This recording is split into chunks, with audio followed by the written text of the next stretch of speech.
வணக்கம். வணக்கம். ஆ இங்கே சொல்லுங்க. மூஞ்சிக்கா வெளிச்சத்தில் உட்காந்துருக்கேன். மூஞ்சிக்கா என் மூஞ்சி தெரியுதா? இல்ல, நான் வேற இது தட்டிட்டேன். இருங்க இருங்க. பரவாயில்ல, கூகுளில் வாங்க. பரவாயில்ல பரவாயில்ல. ஆ கி-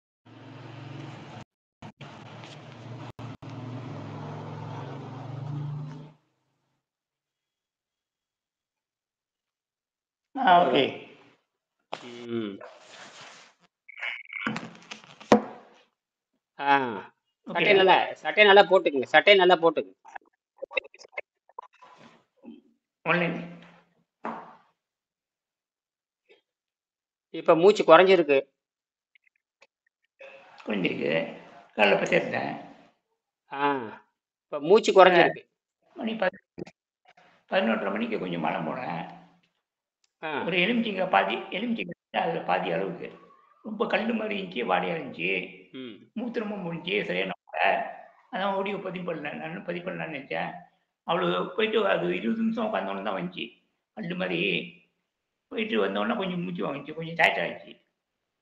போயிட்டு வந்து இப்போ உட்காந்துருக்கேன். உட்காந்து உங்கள் ஆடியோ பதிவு பண்ணலான்னு நினச்சேன். என் ஃபேஸ்புக்கில் வந்தீங்க. அப்புறம் அந்த அந்த வீடியோ பார்த்துக்கிட்டு இருந்தேன்.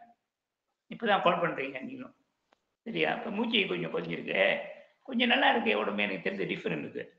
என் உடம்பு மேன்மே இப்போ இன்னொன்று சொல்ல மறந்துட்டேன். உடனே எனக்கு ஒரு வருஷமா காலையிலையும் ராத்திரியும் குளிச்ச உடனே கொஞ்சோண்டு வெள்ளை மனம் வாயில் வந்துக்கிட்டே இருக்கும். குளிச்ச உடனே அது இப்போ 2 நாளாக குறைஞ்சிருச்சு. வெள்ளை மனம் வாங்கி வச்சுட்டு துப்பிக்கிட்டே இருக்கும் கொஞ்சம் கொஞ்சமா. அது வாயில எதுவும் வச்சு சாப்பிட்ற வரைக்கும் வந்துக்கிட்டே இருக்கும். அது இப்போ குறைஞ்சிருச்சு. அது குறைஞ்சிருச்சு. அதை சொல்ல மறந்துட்டேன். அது பதிவு பண்ணுங்க. அப்புறம் வேற என்ன குறைஞ்சிச்சு? வேற ஓகே. எனக்கு தெரிஞ்ச டிஃப்ரெண்ட் தெரியா? ஏன்னா நான் அந்த இதில் வந்து இயற்கையிலே மிஞ்சி ஃபாலோ பண்ணிக்கிட்டே வந்ததுனால எனக்கு உடம்பு ஏற்குது. டிஃப்ரெண்ட் இருக்குது. மூச்சு அதை வாங்குறது பார்க்குறப்ப குறைஞ்சிருக்குது அப்படிங்கிறது சாதாரண விஷயமா இல்லை. ஆமாம் ஆமாம். அது பெரிய கஷ்டமான விஷயம். ஏன்னா ஏன்னா அக்குப்ரெஷரில் செக் பண்ணால் அது இன்னும் கண்டுபிடிக்க முடியல. அவங்ககிட்ட கேள்வி மேலே கேள்வி கேட்பேன், பதில் சொல்ல மாட்டாங்க. இப்படி போ அப்படி போ, இப்படி போ அப்படி போ, அப்படி செய்யணும். நான் போய் திருப்பி திருப்பி கேள்வி கேட்பேன். எனக்கு இந்த மாதிரி காலையில் பசியாகிறதுக்கு முன்ன மேமூச்சு கீமூச்சு வாங்குது. காலைல பசி பயங்கரமாக எடுத்துரும். பசியாகிறதுக்கு முன்ன மேமூச்சு கீமூச்சு வாங்குது. என்னையான்னு சொன்ன அந்த வைத்தியர்கிட்ட கேட்டேன். அது இயற்கை. அது வந்து அது வந்து மூலிகை மருத்துவர். அவருக்கு விலங்குல பசியாறுன்னா என்னன்னு கேட்குறாரு. நான் அப்பதான் நினைச்சிட்டேன், ஓ, மலேசியாவில் வந்து காலைல டிஃபனுக்கு வந்து பசியாறுன்னு தான் சொல்லுவாங்க. அப்போதான் டிஃபன் சாப்பிட்றதுக்கு முன்னே அந்த மாதிரி வாங்குது.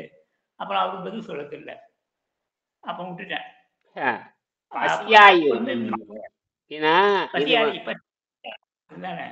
பசியை ஆற்றுறது. பசி ஆற்றுதல் என்பது நீரை மருந்தாக அருந்தன் பசியை ஆற்ற வேண்டும்னு யாருக்கு தெரியல. இப்ப அதனாலதான் என்ன பண்றேன்னா, அதனாலதான் உங்களுக்கு என்ன பண்றேன்னு கேட்டீங்கன்னா, இப்ப வந்து 72 மணி நேரத்துக்கு உங்களுக்கு அது பாத்தீங்கன்னா 24 மணி நேரம், 48 மணி நேரம். நீங்க ஒன்றும் பதட்டம் இல்லாம இருக்கலாம். ஒன்றும் கவலைப்பட தேவையில்லை. ரொம்ப நீங்க பதட்டப்பட தேவையில்லை. உங்களுக்கு முன்னேற்றம் தொடங்கியாச்சுன்னு நீங்களே சொல்லிட்டீங்க. முன்னேற்றம் தொடங்கியாச்சு. எந்த மெடிக்கல் ரிப்போர்ட்டும் இல்லாமையே உங்கள் உணர்தலே வந்துருச்சு.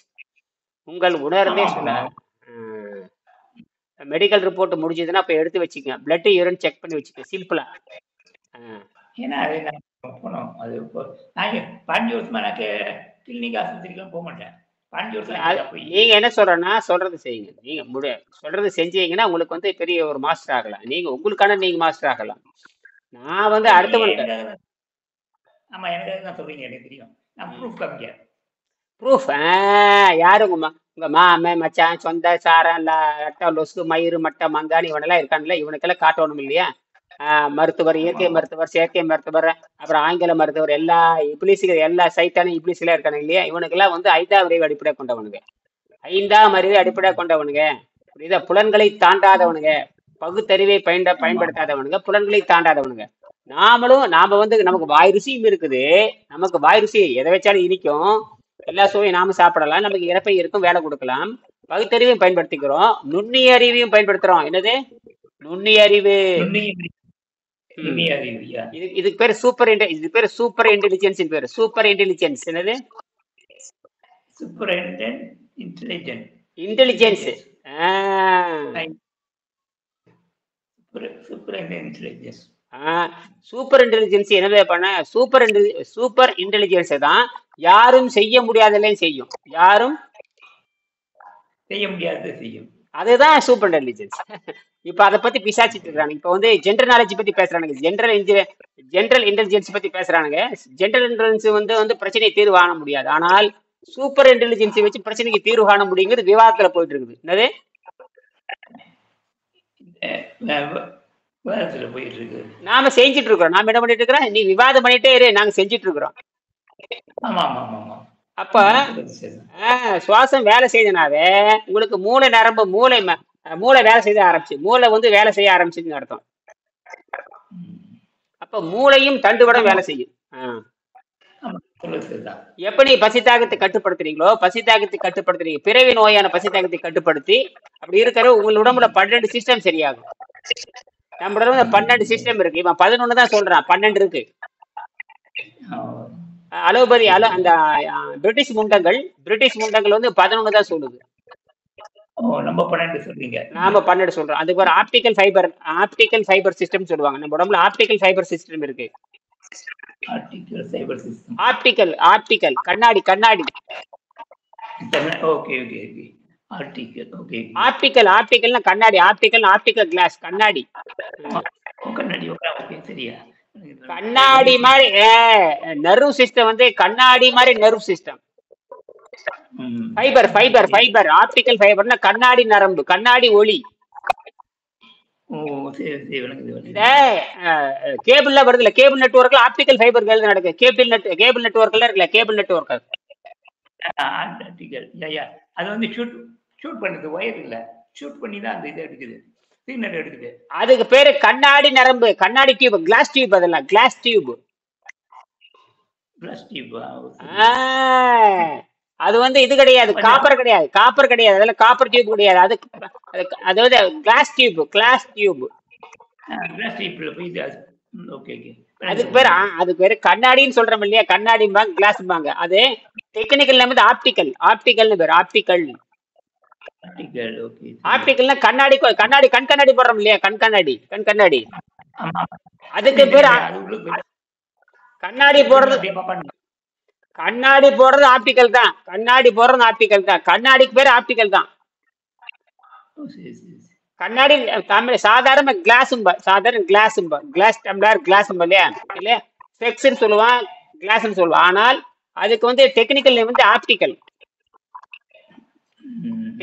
டெக்னிக்கல் நேம் என்ன? எலக்ட்ரானிக் படிச்சவங்க தானே நீங்க?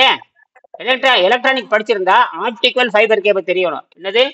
Optical fibre cable, network cable. இப்ப அப்ப நம்ம உடம்புல ஆப்டிக்கல் ஃபைபர் கேபிள் இருக்கு. நம்ம உடம்புல ஆப்டிக்கல் ஃபைபர் கேபிள் இருக்கு. நம்ம உடம்புல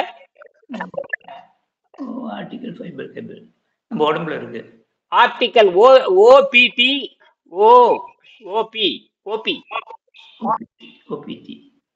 OPD optical சிஏஎல் ஓபிடிஐசிஏஎல் optical fibre FIBER fibre cable CABL fibre cable. இப்ப சொல்லுங்க optical fibre cable.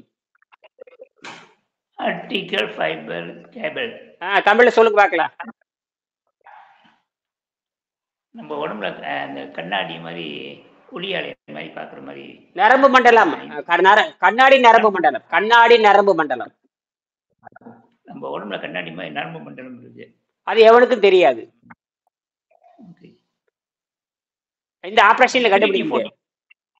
3D 4D பாக்குறாங்க. 3D 4D அதெல்லாம் தெரியாது. 4D ல தெரியும். 4D 5D 6D ல தான் தெரியும். இப்ப இருக்கிற மனுஷன் கண்டுபிடிச்சது பிறகு 3D தான், 4D காட்டாது. MRI ஸ்கேனே 3D தான் காட்டும். MRI ஸ்கேனே இமேஜ் தான் காட்டும்.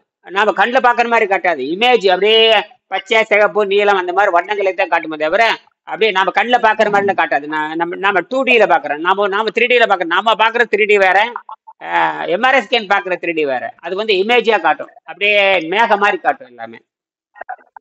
ஓகே சரி அதை வச்சு அது அந்த அந்த டாட்டாவை பண்ணுங்க. அது வந்து டாட்டாஸ். ஓகே சரி அந்த அந்த டாட்டா வச்சு கனெக்ட் பண்ணி அந்த டாட்டா கொடுக்கும். அந்த டாட்டா வச்சு கனெக்ஷன் பண்ணி இவனே டிசைன் பண்ணிடுவான். எப்படி எப்படி இருக்கும்பாங்க. ஆமா ஆமா ஆமா, இப்படி எல்லாம் அது போகுது. ஆமா ஆமா ஆமா மனுஷனுக்கு மேல எந்த விஷயம், மனுஷனுக்கு மேல எந்த மிஷின் வர முடியாது. மனுஷனுக்கு மீறி எந்த விஷயம் மிஷின் வரவே முடியாது. ஆமா ஆமா அது உண்மை அது உண்மை. நீ சொல்றது உண்மை. மனுஷனுக்குள்ளதை எல்லா மிஷினும் அடக்கம். ஆமா மனுஷன் முடியல. ஏன்னா மனிதன் தான் டாப்பஸ்ட் மேம்பட்ட உயிரினம். இதை நாம செயற்கை கண்டுபிடிக்கிறது. இதெல்லாம் செயற்கை கண்டுபிடிக்கிறது. இதெல்லாம் வந்து மனுஷனுடைய இதுக்கு வராது. மனுஷன் கேட்கிற கேள்விக்குள்ள வரவே வராது. அது பதில் சொல்லவும் தெரியாது.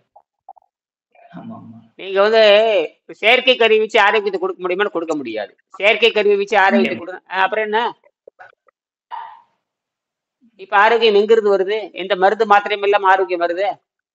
சாப்பாட்டுலயே சரி பண்ணிட்டோமே. சாப்பாட்டை மாத்திரம் சரியா போச்சு. அது எப்படி? அப்படி என்ன ஆகுன்னு கேட்டீங்கன்னா, அப்படியே இந்த ரத்த ஓட்டம் வர ஆரம்பிச்சிடும். ரத்த ஓட்டம் வந்து வர ஆரம்பிச்சிடும். ரத்த ஓட்டம் வர ஆரம்பிக்கும். ஒரு 10 நாள் 20 நாள் கழிச்சுட்டீங்க. அதை நீங்க ரத்தத்தை செக் பண்ணாதான் தெரியும். இப்ப இருக்கிற ஹீமோகுளோபின், இப்ப ரத்தத்துல இந்த இரும்பு சத்து, இந்த ஹீமோகுளோபின் அதிகமாயிரும். ஹீமோகுளோபின் தானா அதிகமாயிரும்.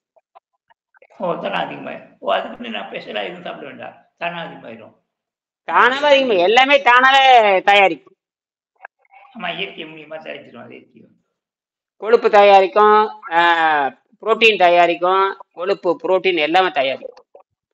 அதைதான் காற்றோட்டம் வேணுங்கிற. காற்றோட்டம் உங்களுக்கு காற்றோட்டம் வர வர வர வர வர காற்றோட்டம் வர வர நான் காத்துல இருக்கிறது பூரா அது என்ன உறிஞ்ச ஆரம்பிக்கும். அது மட்டும் இல்ல, இருட்டில் உட்கார்ந்தாலும் உறிஞ்ச ஆரம்பிக்கும்.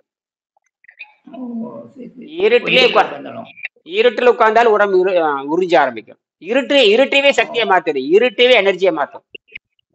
அந்த இருட்டுன்னு சொல்றீங்களா? இப்ப வந்து அது இங்க இருந்தாலும் பட்டணத்துல இருந்தாலும் முடியும், கிராமத்துல இருந்தாலும் முடியுமா? ஓகே. ஏன்னா பட்டணத்துல வந்து எல்லா காடியும் ஓடிக்கிட்டு இருக்கு, எல்லாம் புகை மண்டலமா இருக்கு. மனுஷன் செஞ்ச புகை மண்டலமா என்ன அரைகுறை முடியும். அரைகுறையமா முன்னேறுவீங்க, அவ்வளவுதான். சரி சரி சரி, விளங்குது விளங்குது விளங்குது. அதுக்கு தகுந்த மாதிரி நேரம் கொஞ்சம் அந்த மலைக்காட்டு போய் உட்காந்துட்டு வரேன், காடி எடுத்து போயிட்டு. அந்த மாதிரி இடம்லாம் எனக்கு இருக்கு. நான் போய் உட்காருவேன். மிஞ்சி எல்லாமே சுற்றி மரமாக இருக்கும். ஏடிக்கு இந்த பூச்சிங்க சத்தம், அந்த சவுக்குல சத்தம்லாம் இருக்கும். அங்கே போய் மிஞ்சி உட்காருவேன். சரி, மலேசியா பூரா மலை தானே? மலேசியா பூரா மலைகள் தானே? மலைக்காடு மலைகள். ஆமாம் ஆமாம், அது தமிழ்நாடு தான் கண்டுபிடிச்சி வச்சாங்க. ஆமா, மலை தமிழர்கள் தான். சோழர்கள் அங்கதான் வந்தாங்க. சோழர்கள் அந்த நாட்டை சிவன் கோயில் நிறைய இருக்கு. ஆமா ஆமா, இங்க ரொம்ப இருக்கு. அதெல்லாம் வச்சிருக்காங்க, அதெல்லாம் பாதுகாத்து வச்சிருக்காங்க. தமிழர்கள் அது வந்து அந்தந்த மாநிலத்தில் உள்ள அந்தந்த மாநிலத்துல ஒவ்வொரு அர்த்தம் இருப்பாங்க. அவங்க கீழே வருது. அது இப்போ யாரும் வெட்டினா கூட அவங்க வந்து இருப்பாங்க. இது யுனெஸ்கோ இதுல வருது. கடாரம் எங்க? கடாரம்ங்கிறது மலேசியால ஒரு பகுதி. கடாரம் நான் இருக்கிற இடத்துக்கும் அதுக்கும் ஒரு 200 கிலோமீட்டர். ஆனா தமிழ்நாடு பூகம்பம் எப்ப வேணாலும் வரும். நிலநடுக்கம் எர்த்குவேக் பயங்கரமா வரும். போட்டு முடிச்சு தள்ளிடும். மலேசியா அடிக்கடி பூகம்பம் நடக்குமே, அடிக்கடி எர்த்குவேக். எங்க இல்லையா, இங்க பக்கத்து நாடு இந்தோனேசியாவில் தான் வரும். இந்தோனேசியாவில் ரொம்ப வரும். ஏன்னா அங்க தீவா இருக்கு, அங்க ரொம்ப வருது. இந்தோனேசியா மலேசியா ஒரே லைன் தானே? எல்லாம் மலைகள். இந்தோனேசியால மலை இருக்கு. இந்தோனேசியா மலைக்காடுகள் இருக்கு. மலைக்காடுகள், குன்றுகள். சார், சிங்கப்பூர், மலேசியா, இந்தோனேசியா அப்படியே போயிட்டே தான் இருக்குது. எல்லாமே எல்லாம் கடல் சுத்தி கடல் பயங்கரமா இருக்கு. என்னது பயங்கரமா இருக்கும். சிங்கப்பூர் என்னைக்கு இருந்தாலும் உள்ள போயிரும். கடல்ல தான் இருக்கு. ரொம்ப பயங்கரம். என்னைக்கு இருந்தாலும் பெருஞ்சினம் சிங்கப்பூர் காலி, அவ்வளவுதான். சென்னை காலி ஆயிரும். சென்னையே போயிரும். தமிழ்நாடு சென்னையே போயிரும். இன்னும் ஒரு 30 வருஷத்துல சென்னை இருக்காது. 35 வருஷத்துக்கு சென்னை இருக்காது. இருக்காது. ஏன்னா அங்க வேகமா பனி உருகிட்டு வருது. வேகமா பனி உருகி ஓ கடற்கரை நகரமெல்லாம் காணா போயிடும். கடற்கரை நகரமெல்லாம் காணாம போயிடும். தனுஷ்கோடி அப்படித்தான் காணா போச்சு. தனுஷ்கோடி, ராமேஸ்வரம், தனுஷ்கோடி காணாம போய் இப்ப சமீபத்திலயா எனக்கு மூணு நாள் ஆச்சா?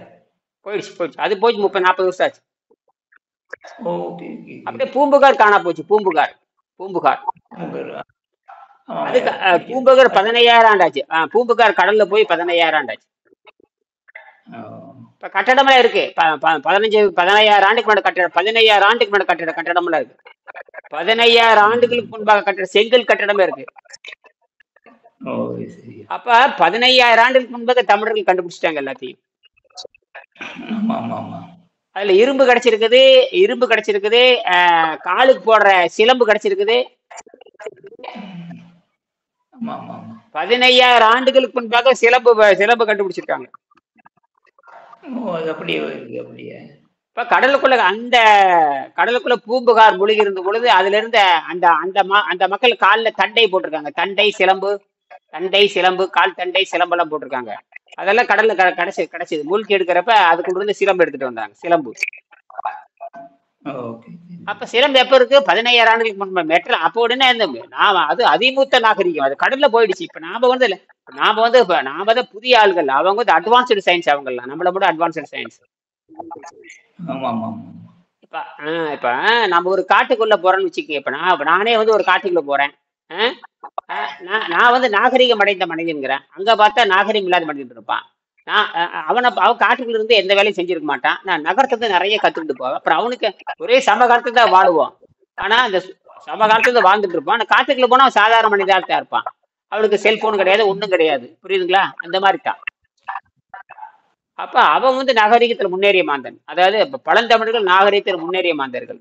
இந்த கடல் வந்து திடீர்னு வந்து முழுகிட்டு போயிடுது. கடல் வந்து திடீர்னு முழுகிட்டு போறங்காட்டி தான் அந்த நாகரிகம் நமக்கு தெரியாம போச்சு. அதுல எச்சங்கள் தான் நாம நல்ல வேலை இலக்கியத்துல பதிவு பண்ணி வச்சாங்க. இலக்கியத்துல பதிவு பண்ணி வச்சுக்காட்டி நமக்கு எல்லாம் தெரியுது.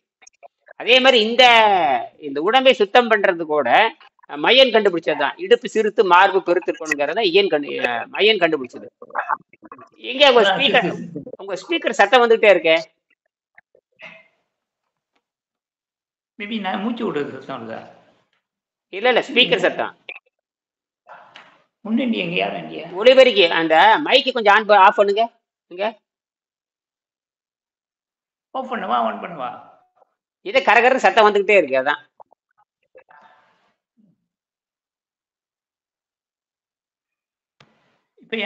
இப்ப சரியா இருக்கு. ஓகே, ரொம்ப ஹைல வச்சுட்டோம். இப்ப ஓரளவுக்கு வச்சுக்கோங்க. இப்ப அமைதியா உட்காருங்க, நேரா உட்காருங்க.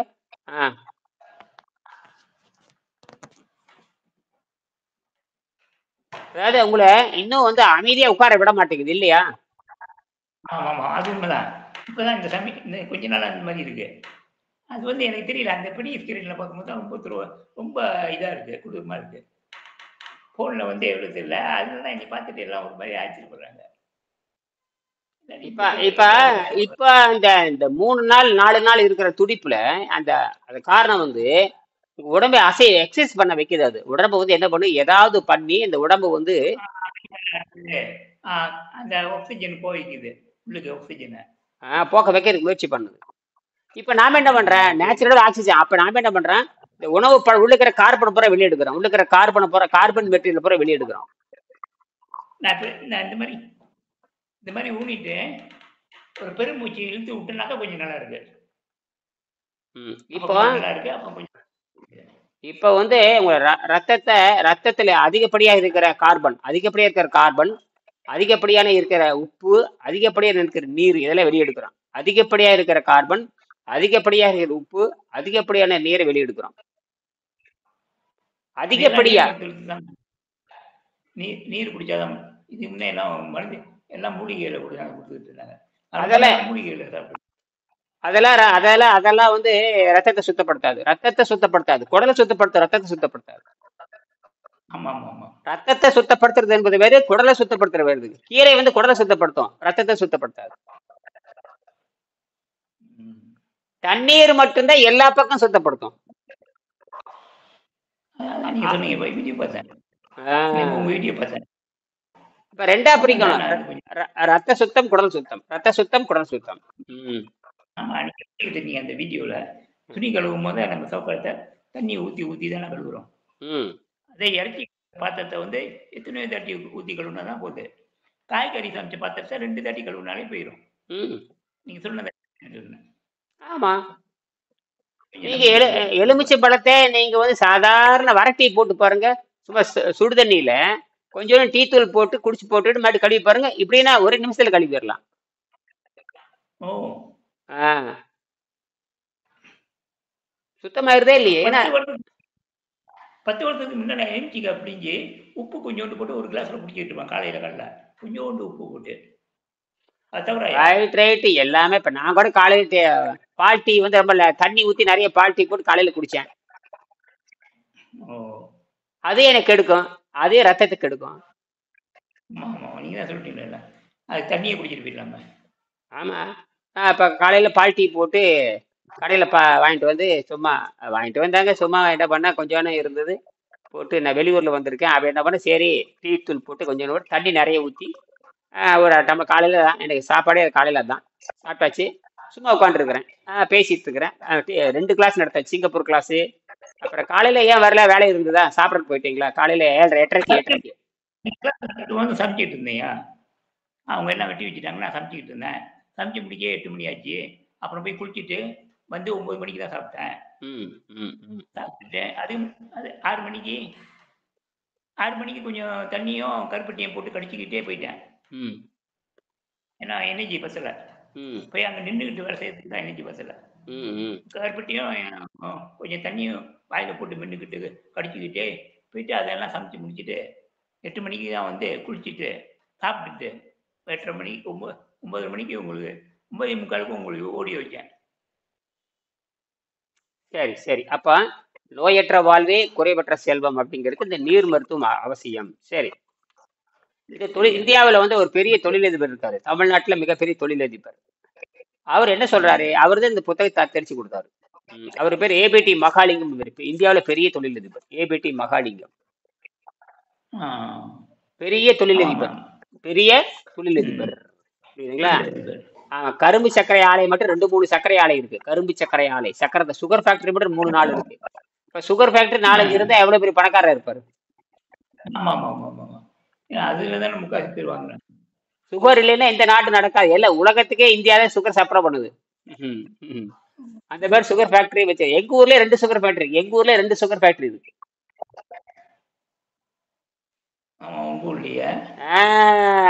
எங்க ஊர் பெரிய புகழ்பெற்ற ஊர்.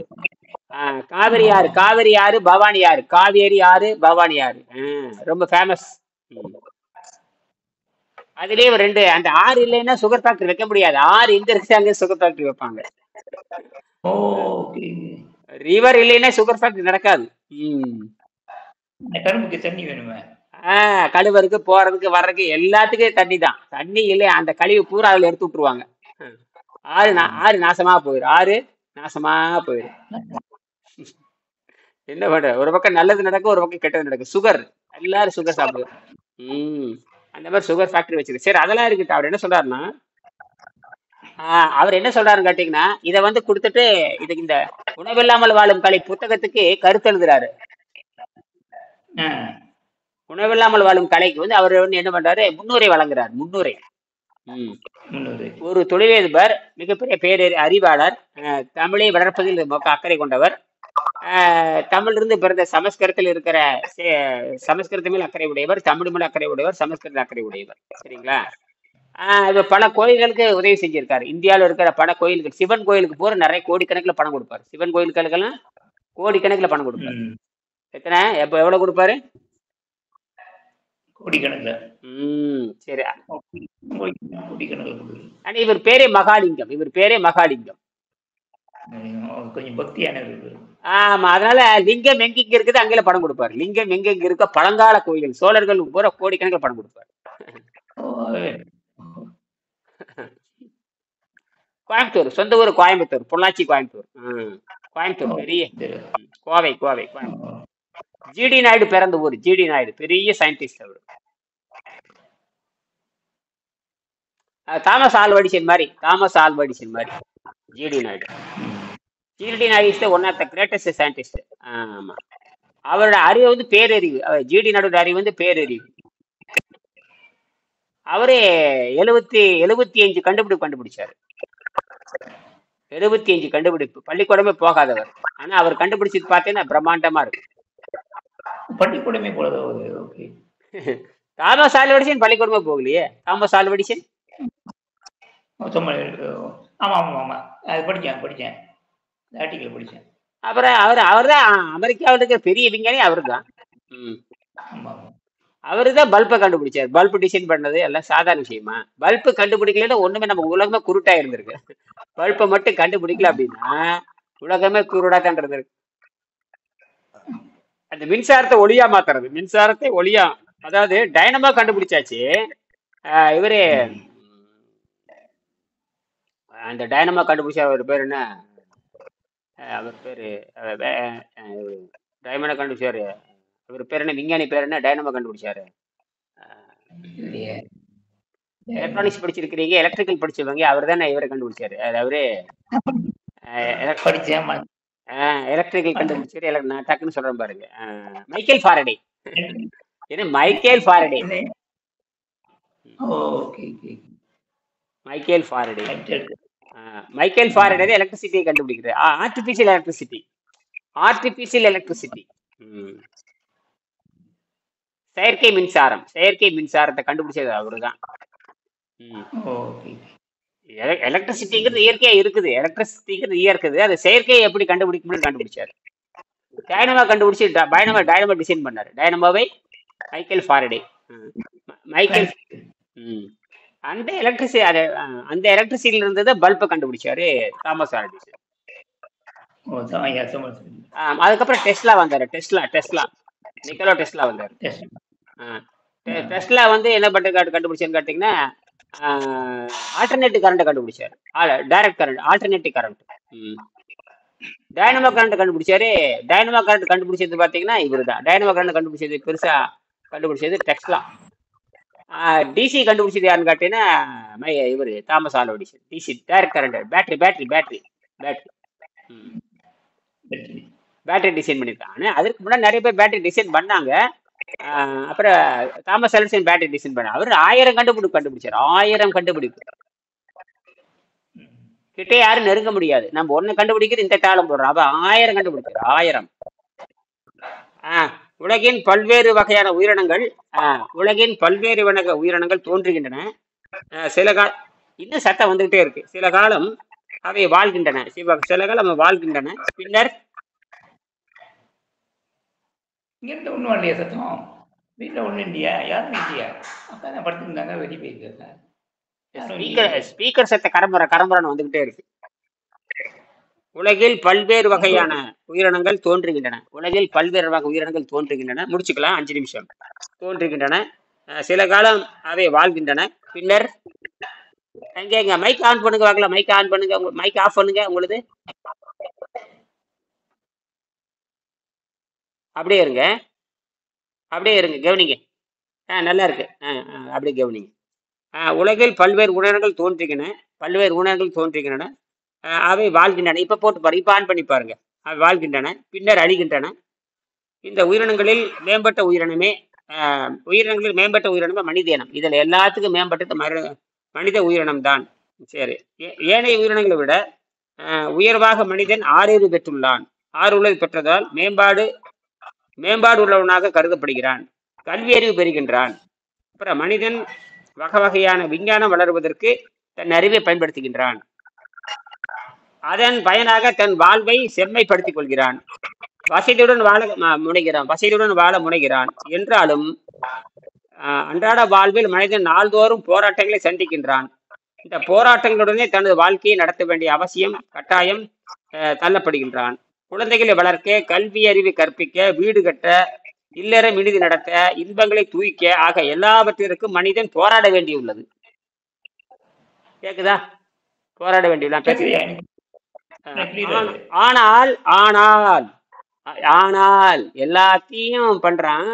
ஆனால் இவை எல்லாவற்றையும் விட அவன் உடல் நலத்துடன் வாழ நடத்தும் போராட்டமே மிக மிக மிக பெரியது.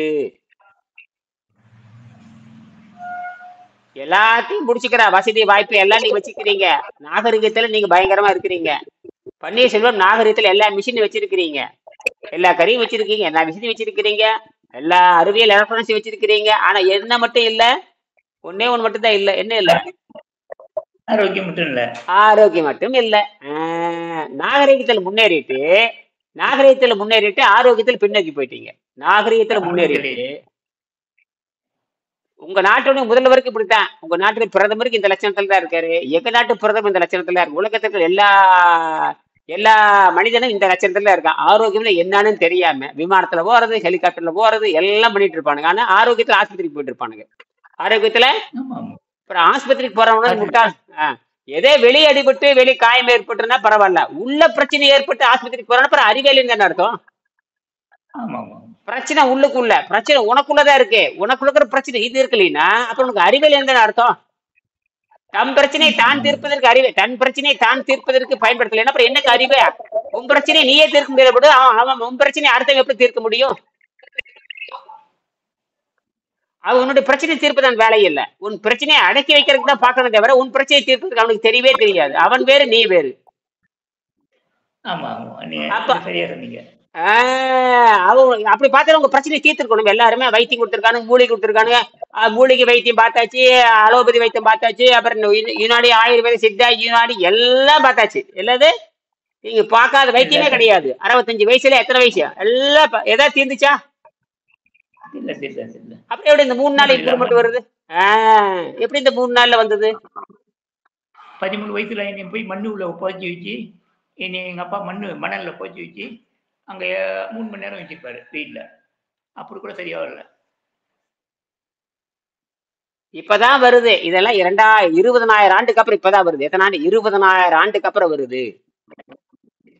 ஆக தமிழர் எப்படி நீங்க புடிச்சிட்டீங்க எங்கேயோ, அதுக்காக உங்களுக்கு கடுமையா பாதிக்கப்பட்டுறீங்க. இத கடுமையா பாதிக்கப்பட்ட கடத்தை எப்படியோ புடிச்சிட்டீங்க. முடிஞ்சது கதை. இன்டர்நெட்ல இப்போ நீங்க வந்திருக்க முடியாது.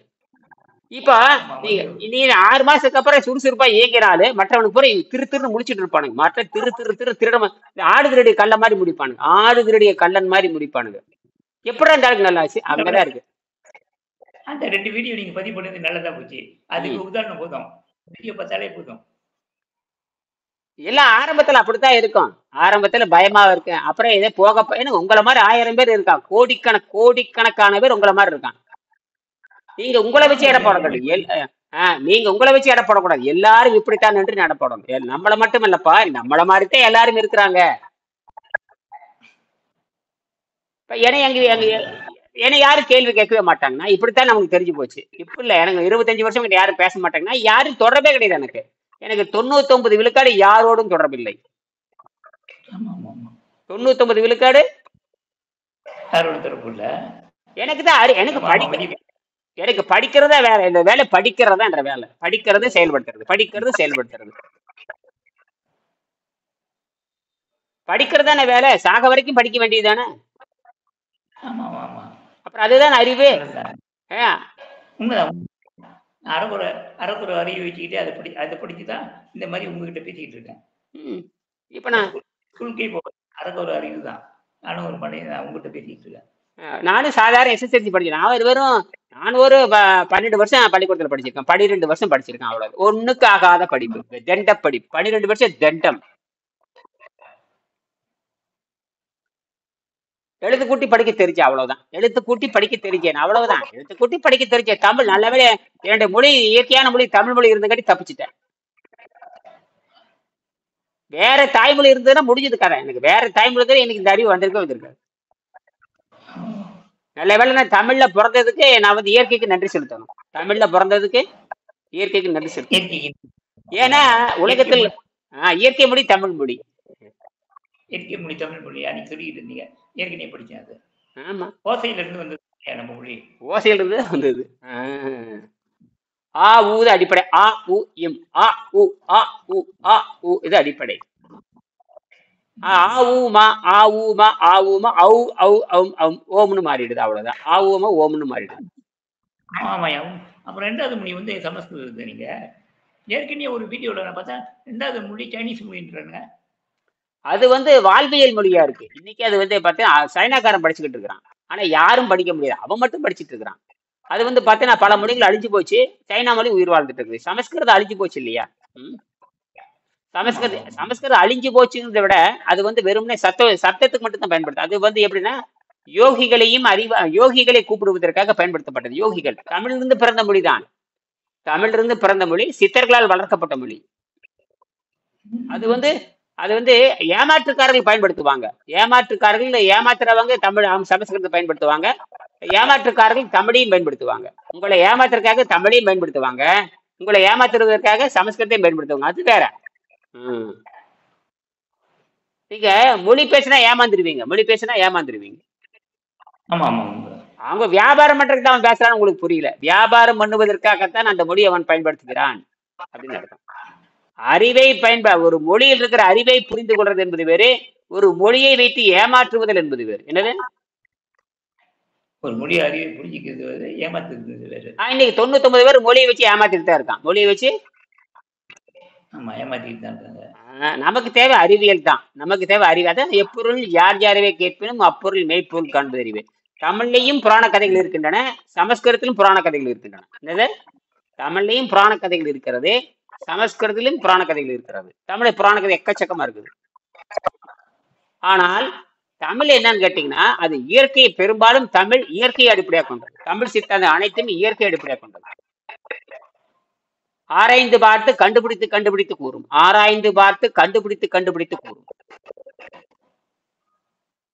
எதையும் ஆராய்ந்து பார்க்காமல் குருட்டடியை சொல்ற மொழி இருக்குது. எதையும் ஆராய்ந்து பார்க்காமல் குருட்டடியை சொல்ற மொழியும் இருக்குது. எதையும் ஆராய்ந்து பார்க்கறது சும்மா அடிச்சுட்டு போயிடுறது. அது நம்பிக்கையில அடிப்பார். அது நம்பிக்கையில பேசுறது, நம்பிக்கையில பேசிட்டு போறது. இப்படி எல்லாம் இருக்கலாம். ஆனால் தமிழ் அப்படி இல்லை, அனுபவபூர்வமாக பேசும். ஏன்னா தமிழ் வந்து அடிப்படை இயற்கை மொழி. தமிழ் மொழிக்கு முன்னாட மொழிகள் இருந்திருக்கலாம், ஆனால் தாக்கு பிடிக்கிற தன்மை தமிழுக்கு மட்டும்தான் உண்டு. தமிழுக்கு முன்பாக மொழிகள் இருந்திருக்கலாம், ஆனால் நமக்கு தெரியாது. ஆனால் தாக்கு பிடித்து 20,000 ஆண்டுகளா வாழ்ந்து வருகின்ற மொழி. 20,000 ஆண்டுக்கு மேல இருக்கும். நுனிநாக்கில் பேசக்கூடியது. யாரு வேணாலும் இந்த மொழியை கற்றுக்கொள்ள முடியும். சரியா? ஆகையினால இதை மட்டும் முடிச்சுட்டா நான் நிறைவு செய்யறேன். சரிங்களா? இந்த போராட்டம் உங்களுடைய அதாவது எல்லா இன்பத்துக்கும் போராடுகிறான், கடைசியா ஒண்ணுல மட்டும் மாட்டிக்கிறான். எல்லா இன்பத்துக்காக போராடுகிறான், கடைசியா ஒண்ணுல மட்டும் மாட்டிக்கிறான். இந்த போராட்டங்களுடனே தனது வாழ்க்கையை நடத்த வேண்டிய கட்டாயத்திற்கு தள்ளப்படுகிறான். குழந்தைகள் வளர்க்க, கல்வி கற்பிக்க, வீடு கட்ட, இல்லற மீது நடத்த, இன்பங்களை தூய்க்க ஆக எல்லாவற்றிற்கும் மனிதன் போராட வேண்டியுள்ளது. ஆனால் இவை எல்லாவற்றையும் விட அவன் உடல் நலத்துடன் வாழ நடத்தும் போராட்டமே மிகப்பெரிய போராட்டமாக இருக்கிறது. எல்லாத்துக்கும் போராடி வாங்கிடுறான். ஆனால் உடல் நலத்துடன் வாழ்வதற்கு நடத்துகிற போராட்டம் பிரம்மாண்டமான போராட்டமாக இருக்கிறது. உடல் நலத்துடன் இருக்கும் வரை சிக்கல்கள் இல்லை. ஆனால் உடல்நிலையை குன்றினால், உடல்நலம் இருக்கிற வரைக்கும் பிரச்சனை இல்லை. ஆனால் உடல்நலம் குன்றினால் அந்த உடலையும் உடலின் அசைவுகளுக்கும் காரணமான உடல் அசைவையும் அந்த உடலின் அசைவுகளுக்கு காரணமான உயிரையும், அதாவது என்னன்னா ஆரோக்கியமா இருக்கிற வரைக்கும் சிக்கல் இல்லை. ஆனால் உடல் நலம் குன்றினால் அந்த உடலையும் உடலின் அசைவுகளுக்கு காரணமான உயிரையும் பாதுகாக்க அவன் பெரும் போராட்டம் நடத்த வேண்டியுள்ளது. உயிரை தக்க வைப்பதற்கும் உடலை காப்பாற்றுவதற்கும் பெரும் போராட்டம் நடத்த வேண்டியுள்ளது. இந்த போராட்டத்தில் இருந்து விடுபட அவன் ஒரு கலையை கற்றாக வேண்டும். இந்த போராட்டத்திலிருந்து விடுதலை படைய அவன் ஒரு கலையை கற்றாக வேண்டும். கலையை அல்லது ஒரு வழியினை தேர்ந்தெடுப்பது மிகவும் இன்றியமையதாகும். அந்த வழியை நமக்கு தெளிவுடன் காட்டுவதுதான் திரு எஸ். வெங்கடேசன் எழுதிய உணவில்லாமல் வாழும் கலை என்னும் இந்த புத்தகத்தில் உணவில்லாமல் வாழும் கலையை கைக்குள்ள நமக்கு உதவும் முறைதான் நீர் உணவு முறை. உணவில்லாமல் வாழும் கலை என்கின்ற அந்த முறைதான் நீர் உணவு முறை. இதைத்தான் வெங்கடேசன் கண்டுபிடித்து கொடுத்தார். அந்த நீர் உணவு முறையை தான் நான் என்ன பண்ணேன், கொஞ்சம் பேர் மாத்தி நீர் மருத்துவம் பேர் வச்சுட்டேன். என்னது? நீர் மருத்துவம். வெங்கடேசன் சொன்னதுதான் நீர் மருத்துவம் சொல்லியிருக்கேன். மீண்டும் இந்த நீர் மருத்துவத்தின் மூலமாக மரணத்தை வெல்லலாம். அதாவது நோயினால் வருகின்ற மரணத்தை வெல்லலாம். நோயினால் வருகின்ற மரணத்தை வென்று சமாதி நிலைக்கு செல்லலாம் என்று நான் கூறுகிறேன். மீண்டும் நாளை சந்திக்கலாம். சரியா? ஓகே.